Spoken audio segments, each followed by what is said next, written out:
שלום רב לכל הצופים. היום אצלנו מחשב נייד שהגיע מלקוח שניסה לתקן אותו לבד עם תקלה שהוא היה מרצת בזמן סגירת פתיחה מכסה. הוא החליט לפרק אותו ולנסות לתקן כבל מסך. בואו נראה לכם. זה מה שככה הוא הגיע מפורק, עם ככה כבל מסך במצב כזה. בואו נסתכל.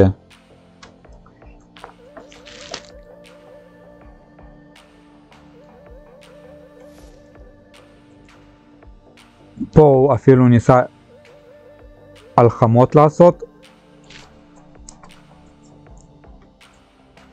אחר כך אני לא יודע מה קרה שהוא במצב כזה עקום, זה אני לא יודע. כבל קאמרה, מצלמה, הוא חתך. אני אראה לכם איך נראה כבל. הוא הזמין כבל חדש אחרי שניסה לחבר את זה וזה לא עבד לו, בכלל אין תמונה עכשיו. הזמין כבל חדש, גם חיבר, גם אין תמונה.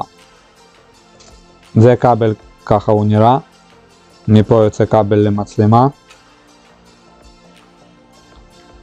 נו פה הוא חתך, אוקיי. ככה הוא אמור להיות. ככה הוא אמור להיות. זה מה שהוא ניסה לעשות. מה שאני רוצה להגיד. וכמובן הוא שרף את הלוח, כן? כי כנראה אני רואה שכמה כבלים פה לא במקום. ויכול להיות שנגעו אחד בשני כשהוא ניסה להלחים שם. זה נשים בצד. אז הוא שרף לוח במצב שלו, יש לו מזל שפה לא הולך ישר למעבד. כל האותות מלוח למסך לא הולכים ישירות למעבד, ובדרך כלל זה ככה, ואז נשרף מעבד כשמנסים להתעסק עם כבל מסך. זה המסר שעם כבל מסך אסור להתעסק, כי אם בואו אני אראה לכם, זה חיבור של כבל מסך. אם אחד המתחים הולך לקו EDP או LVDS, פה זה LVDS, זה רשום לא נכון פה, שזה EDP, אז אם מגיע לשם משהו יותר מ2 וולט, אז נשרף ישירות מעבד. פה במקרה הזה יש לנו ממיר אותות מאינטרפייס, מממשק EDP ל-LVDS. זה ממיר, זהו, פה. גם אתם יכולים לראות איך אותות נכנסים ומה יוצא. אז הוא נשרף, אוקיי? כי מתח שהגיע לקווים האלה היה יותר גבוה מוולט וחצי אפילו. ושרף אותו. אז פה אנחנו נחפש עכשיו, כבר מצאתי את הרכיב הזה מהלוח, נוציא אותו, נלחים. עוד בזמן פירוק הוא עשה גם נזק.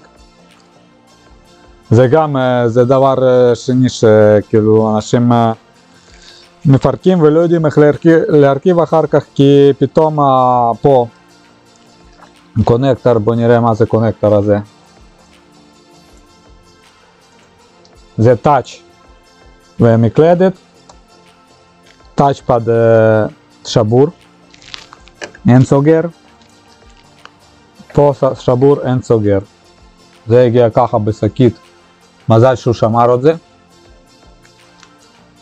לפחות, מקלדת אני רואה, טאץ' אני לא רואה שיש.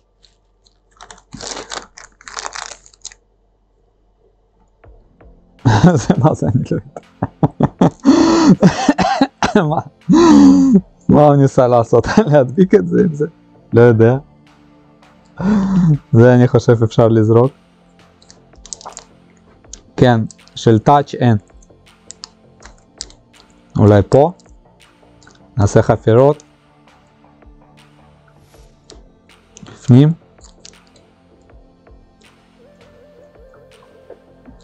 מאיפה הוא לקח את זה? מחנות בנייה? מה זה? אוקיי. אוקיי. אז הוא שבר את זה. שבר פה פלסטיקה של סוגר מסך. אפשר לפתוח אותו בדרך כלל בזהירות, אבל כשמחליפים מסך, יש כאלה שמחליפים מסך, הרבה מגיעים.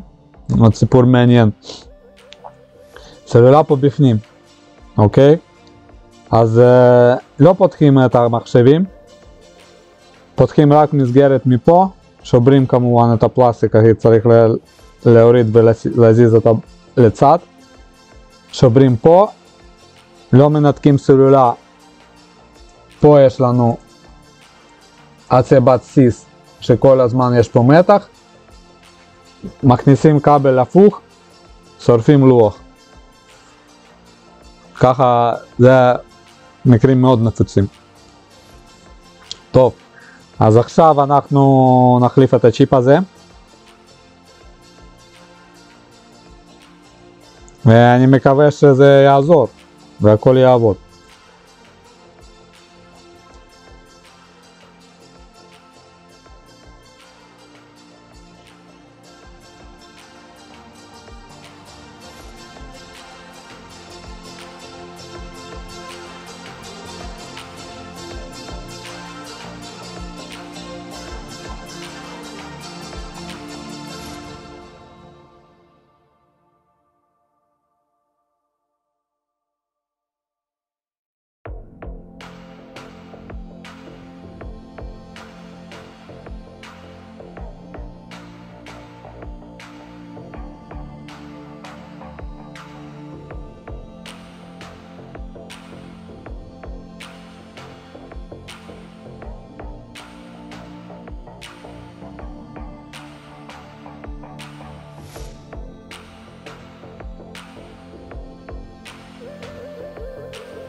עכשיו אנחנו נדליק את המסך, את המחשב.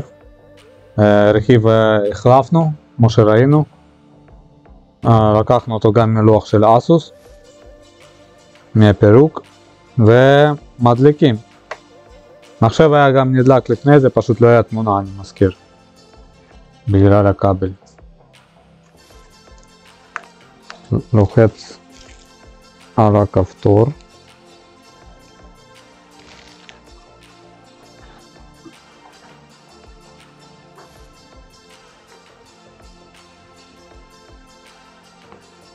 ויש לנו תמונה, נכון? לא רואה בגלל הפנס? כן. תיקון הצליח. עכשיו צריך להרכיב אחרי פירוק לא נכון, וזה יהיה השלב הכי קשה. יותר קשה מתיקון. להחזיר קונקטורים ולסדר פלסטיקה, להדביק שם. טוב, אז סיימנו הרכבת מחשב. עכשיו אצלנו לוח תוקן. החלפנו ממיר מ-DP ל-LVDS. כבל מסך שמנו כמובן חדש, ואנחנו רואים שהוא לא מרצת, עובד תקין. פה בצד הזה עשינו הדבקות, פה ופה, בצד של מסך, בצד של פלמרסט. נשאר לחפש עוד ברגים, כי הוא הגיע גם בלי ברגים. הגיע עם ברגים קצרים מודבקים לפלמרסט, משהו מצחיק. טוב, אז קונקטור של מקלדת סידרנו, מצאנו אחד כזה, שמנו. של טאץ' לא היה לנו כזה, משהו מיוחד שם. וזהו, אז פה היה מזל גדול שהיה באמצע בין כבל מסך למעבד את ממיר אותות, אז הוא נשרף. בדרך כלל ככה כשמתחילים לשחק עם כבל מסך, אז נשרף מעבד ושם אין מה לעשות חוץ מלהחליף לוח. זהו, זה מה שרציתי להגיד. אל תתעסקו עם מה שאתם לא מבינים או שחושבים שמבינים. עדיף לתת את זה לאנשים שיודעים לטפל דברים כאלה. לא עושים נזק. פה היה לקח יותר זמן לסגור אותו, להרכיב חזרה עם כל ההדבקות וכל הבלגן עם הברגים שהיה. זה לקח הרבה זמן. זה עבודות שאנחנו לא כל כך אוהבים גם לעשות אחרי שמישהו אחר עושה נזק. אני חושב אף אחד לא אוהב את זה. זהו, תודה רבה לכם על הצפייה ולהתראות.